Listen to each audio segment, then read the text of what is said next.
Hello and welcome. I'm Mariam Sabi with this edition of Eye on Africa. Our top stories tonight. 107 Dapchi schoolgirls freed this week after being held captive by Boko Haram met with the Nigerian president, who pledged to bring back the last hostage and renewed hopes for the return of the missing Chibok girls. Also, we take you along the treacherous waters of the Central African Republic's Ubangi River, where anti-balaka militias are forcefully recruiting local fishermen using a gruesome initiation ritual dubbed vaccination. And this year's International Women of Courage Awards is honouring 10 recipients in Washington, among them a prominent Mauritanian anti-slavery activist and a celebrated Rwandan advocate for survivors of genocide. But first, jubilant scenes in Abuja. Nigeria's President Muhammadu Buhari met 107 schoolgirls freed by Islamist militant group Boko Haram on Wednesday. A lone girl is still being held by extremists after she reportedly refused to convert to Islam. 5 other pupils remain missing amid fears they may not have made it. Now, the girls were taken from their school in the town of Dapchi on February 19th, sparking anger over reports the army failed to act on advance warnings of the raid. Well, from Chibok to Dapchi and beyond, the president has pledged to bring back every abducted citizen in Nigeria. Shirley Sitbon has a story. Less than 48 hours after their release, the girls abducted by Boko Haram entered Nigeria's presidential palace for a meeting with President Muhammadu Buhari. One of the girls thanked the president. On behalf of all of us, we want to thank you for saving our life. President Buhari promised them and the cameras a better future. We want to assure you, as our daughters, that you will freely live and pursue your dreams without fear of violence or molestation. Although this time most of the girls have been released, Dapchi is still a major setback for Buhari, who was elected on a promise to defeat Boko Haram. 6 girls are missing from the official picture. 5 were killed, and 1 is still in Boko Haram's hands. According to the other girls, the kidnappers wouldn't release Leah Sharibu because she's a Christian. Back in Dapchi, her parents pleaded for more action. I want them to release my daughter. Government should try their best to release my daughter. That is one thing. President Buhari vowed to keep fighting terrorism and bring back all the missing, including 112 of the girls taken hostage in Chibok 4 years ago who are still captive. Since the beginning of the Boko Haram insurgency 9 years ago, 20,000 people have been killed. Shirley Sitbon with that report.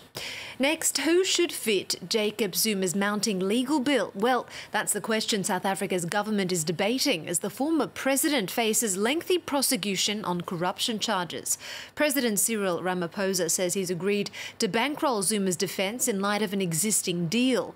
However, the opposition is arguing that the public should not carry the cost and is willing to take the fight to court. Well, it's been reported that Zuma has already spent in excess of €1 million on defending himself against 16 charges that includes money laundering and racketeering. To Cameroon next, where the government's crackdown on corruption, codenamed Operation Sparrowhawk, is back in full swing. Since it began in 2006, the sweep has led to the arrest of at least 24 former government officials. Now, the high-profile roundup has fueled allegations that the government is targeting potential political rivals of longtime President Paul Biya, a claim denied by the state, who say they're trying to get back stolen public funds.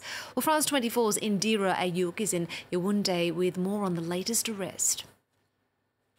The Operation Sparrowhawk in Cameroon has been on hold for the past couple of years. The mechanism put in place by the regime to flush out corruption and bring corrupt officials to book has known some spectacular happenings in the past couple of days, with the arrest and imprisonment of top government officers, including general managers of companies, rectors of universities, and also top government officers. That which has made headline news for the past couple of days is the arrest of the Minister of Water Water and Energy, Basil Atanganakuna, who was sacked on the 2nd of March. Despite him being prohibited from traveling out of Cameroon, he was able to escape, and sources reported that he was in Canada. He was, however, arrested in Nigeria on Thursday and brought back to Cameroon aboard a special aircraft. Accused of embezzling state funds, Basil Atanganakuna is expected to join other top government officers at the Yaoundé Central Prison in the days ahead. The return of the Operation Sparrowhawk in the middle of an electoral year could be the reason why there is so much tension in the country, according to opposition leaders in Cameroon. Indira Ayuk with that update from Cameroon. Well, the Pope holds the suffering people of South Sudan in his heart, the words of a member of the South Sudanese church delegation following a meeting with Pope Francis in the Vatican. On the agenda, how to promote peace in a country ravaged by a bloody 4-year civil war. Tens of thousands have been killed, another 4 million have been displaced, with over 2 million fleeing the country. The Pope reportedly expressed his desire to travel to South Sudan. However, the Vatican has previously said that such a trip would be far too dangerous. To Mauritius next, where the Vice President has assumed temporary power a week after the resignation of President Amina Guru-Fakim. Africa's only female head of state stepped aside a week ago amid claims that she used a bank card provided by an NGO to make personal purchases. That includes jewellery and luxury goods worth at least 25,000 euros. Guru-Fakim says she has a heavy heart over the allegations and insists that she'll be cleared of any wrongdoing by an investigation currently underway. Hundreds of displaced people from the Central African Republic fleeing anti-balaka militias have settled in temporary makeshift homes along the isolated shores of the Ubangi River. Many fishermen have stories of friends or family who have been kidnapped or ransomed, while others have been forced to join the militia through a bloody sacrificial ritual they call vaccination. Every day, fisherman Matthias Kongba sets off across the Ubangi River in his canoe, hoping for a good catch. He's one of many displaced people in the Central African Republic. Hundreds have settled here on the river bordering the Democratic Republic of Congo, 300 kilometers downstream from Matthias's hometown in the Sotema region. Over the past few months, these islands, which only emerge when the river dries up, have become home to temporary communities fleeing anti-balaka militias. The armed group near Matthias's hometown is led by a man called Joseph Korogo.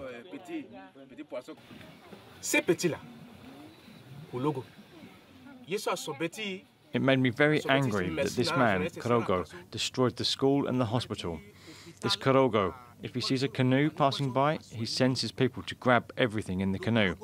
And if you pass him in the village, he forces you to go and be vaccinated using razor blades. If you refuse, he makes you suffer. This so-called vaccination is in fact a bloody ritual in which fishermen are forced to join the militia. It supposedly makes a person invincible to bullets. The ceremony involves scarring several parts of the body after being given hemp. Another fisherman says he was kidnapped, beaten and went through the cutting ritual for 3 hours before he managed to escape. The local village chief, Francois Kokeyeke, tries to help new arrivals by giving them unused nets. But he says there are now too many people, which is affecting fish stocks. Since the fishermen can't get big fish, they go for the smaller ones, which reduces the reserves. Aware that their temporary island homes will be submerged beneath the river once the rainy season returns, fishermen like Matthias have no choice but to keep casting their nets until they can return to their homes.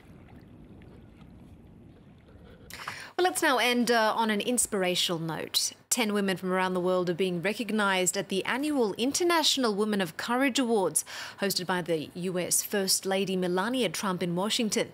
Among the recipients, Maluma Saeed, a prominent Mauritanian anti-slavery activist and a member of parliament, and Godelieve Mukasarasi, a Rwandan advocate for survivors of genocide and female victims of sexual violence. Here she is now speaking to our White House correspondent Philip Crowther at the ceremony. Since the genocide, I organized meetings where women could express themselves in order to heal from their traumas. Women came crying, they had psychological wounds. Talking would help them self-heal. I also advocated for rape to be recognized as a crime against humanity. It was recognized after these women testified. It was a great success for them. I also helped children and women to love their children born out of rape, because these children born from hate need to be educated and contribute to the development of our country. Well, that's all for this edition of Eye on Africa. Do stick around. There's more news coming up here on France 24.